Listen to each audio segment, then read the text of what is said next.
scientists have wondered, just how does the Beaudry power hammer work? Well, I'm here to explain that to you today.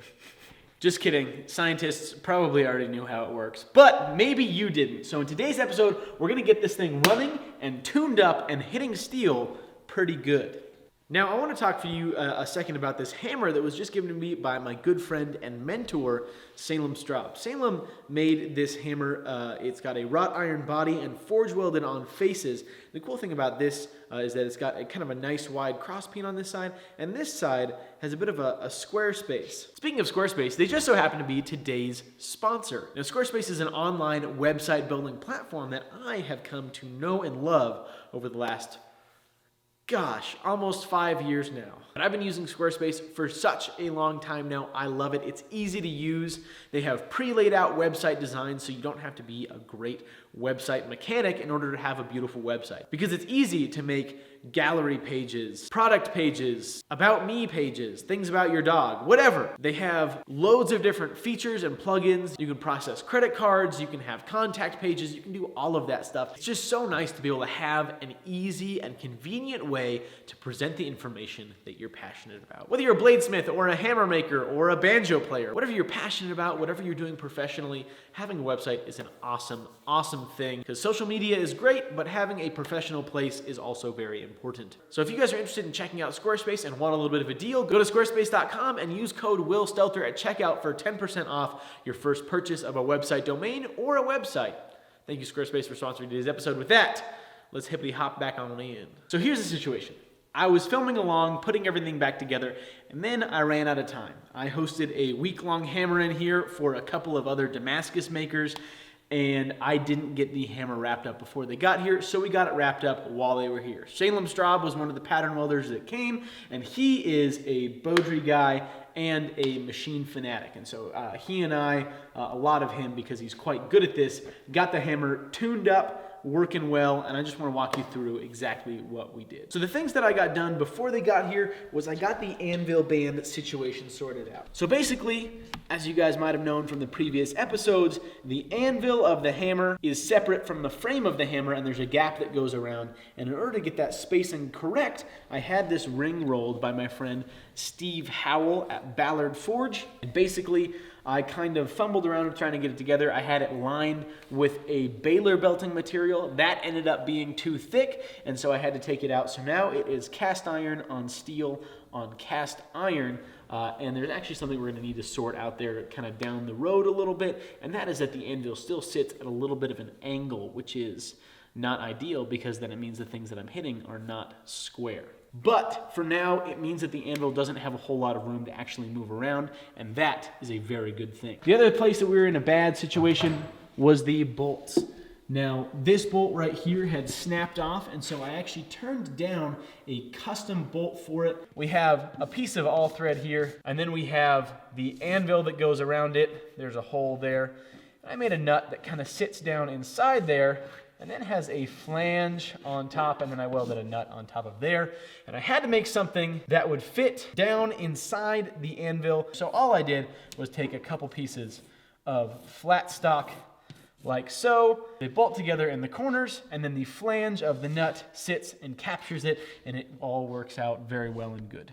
It was actually a nightmare to get it bolted together in there, because the hole that you access the all thread through from the frame is the same size as the hole that goes into the anvil. And that is a unique problem, because basically we have a hole here, we have a hole here, and we need something to span that gap. So you can't just drop a washer in there over the all thread. You need a modular system, basically. And so I just pieced together this 4-piece system of flat stock, and it went together, but it was very challenging to get everything lined up and bolted together, because this angle here drops off steeply there, and then it goes up right there.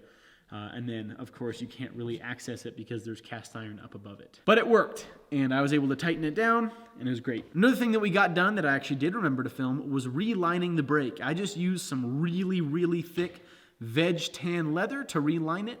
The old braking material was super old and very brittle, and it was some sort of synthetic material that was wearing through to the point where the steel mesh that was inside of it was actually being worn away by the flywheel itself. So we had to get that sorted out, and then the new brake works out great. It's 2 thick layers of leather, it's sticky, it has a little cushion to it, it's fantastic. Now the other really big thing that I did was I pulled out the spring arms, the rollers, and the ram.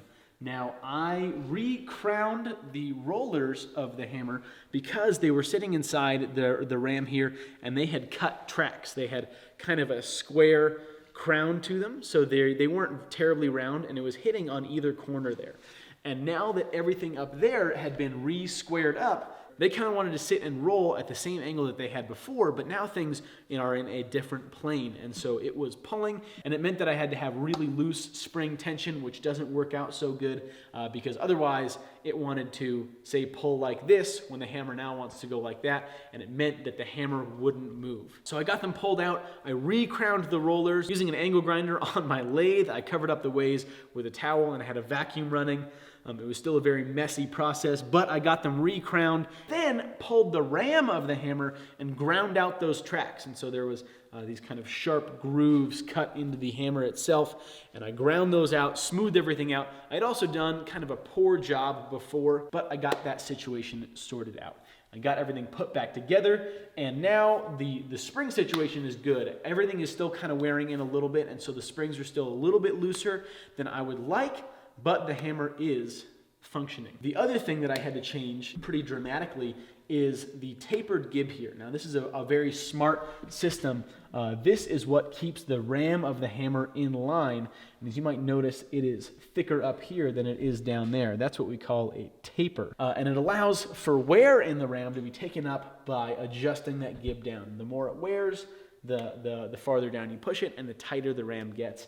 And then it wears, and you can push it down and adjust your tightness. It seems like in the past, this hammer had been adjusted poorly for whatever reason, and so there's a little bit of a kind of hourglass shape in the frame side of the hammer. And so with the way that everything is sitting now, I had to make this a lot looser than it used to be. That is something that I should be able to tighten up as everything in here wears in, and I'll be able to tighten those springs a little bit more as I go also, because they are also still wearing in. So now we've got the anvil situation sorted out, we've got the brake sorted out, we've got the linkage sorted out, but I was still having a lot of issues. I had to move my foot a ton to get the hammer to go. And when I did move it all the way down to where the hammer was moving pretty good, I was getting belt bump because it was pulling so much tension on the belt up there. And it was just a really, really weird situation. It's kind of how it ran before. I had to move my foot a long ways to get good response out of the hammer. And it just didn't feel like the other Beaudrys that I had run, but I figured, I don't know, maybe it's just this one is a little bit different. And then Salem got here and he was like, dude, there is something wrong. And that's what he said last time he was here. And it turns out he was right. This piece right here is the linkage system that connects the treadle to the brake to the tensioning arm. So when you step down on the treadle, it pivots off of this point here and it pulls down on the end of that lever, which loosens the brake and tightens the arm. So it does a couple different things. It pivots off of this pin here, and so the farther out it is here, the more leverage it has. Well, when I got this hammer, I did not take this part apart, partially because I couldn't. Everything inside there is really, really challenging to take apart. It didn't really seem like it needed it. And this bolt right here, this linkage piece that connects down to the treadle, was in this hole. And then this piece was connected on out there. And that meant that the treadle itself, had way less leverage than it should have. It needed to be here, and it was there instead. So it needed to move more in order to loosen the brake and to tighten the pulley, which is why I had to move it so much, because it had way less leverage than it needed, and the arm up there had way more leverage than it should have had. So I'll show you now what it feels like and kind of how it looks. Now all it needs to go is from there.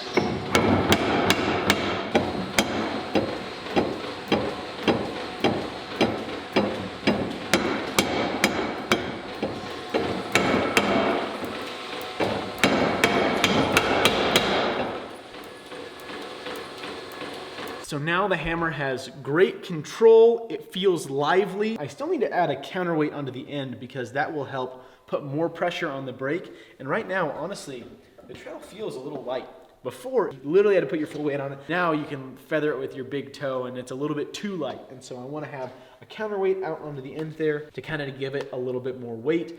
But the hammer is put back together, it's running, and I think that, Isaiah, we probably need to forge a little bit with it. Yeah, I think so.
So it has been an absolute journey to get this thing hitting steel again. It's still not quite at 100%. Things need to wear in.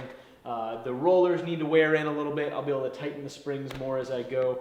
I'll play around probably a little bit with getting the anvil adjusted, maybe shimming it a little bit, but that's going to be kind of a slow process, and so I probably won't show it on video. But for now, the hammer is ready to go back into action. It can go back to work. It can be forging steel again. It has been 2 years and 2 months since I first got this hammer, and it ran for about 8 months, and then it was down for another 6 or 8 months or so. So it's a joy to use. It's a very cool tool, but these hammers are not for the faint of heart. Oftentimes they take a lot of work to get them going, and it's very hard to get them running just right. So I'm glad that I have the time and resources, and thank you guys for supporting. Otherwise, I wouldn't be able to have this hammer. That's for sure. I definitely wouldn't be able to use it. I definitely would not have been able to pour the amount of time that I have into it. So if you guys do enjoy this type of content, please make sure to like and subscribe. Marty, should people like and subscribe? Yes, they should. I agree. Thank you to our patrons. Thank you to Squarespace for sponsoring today's episode. And with that, I will see you guys on the next one.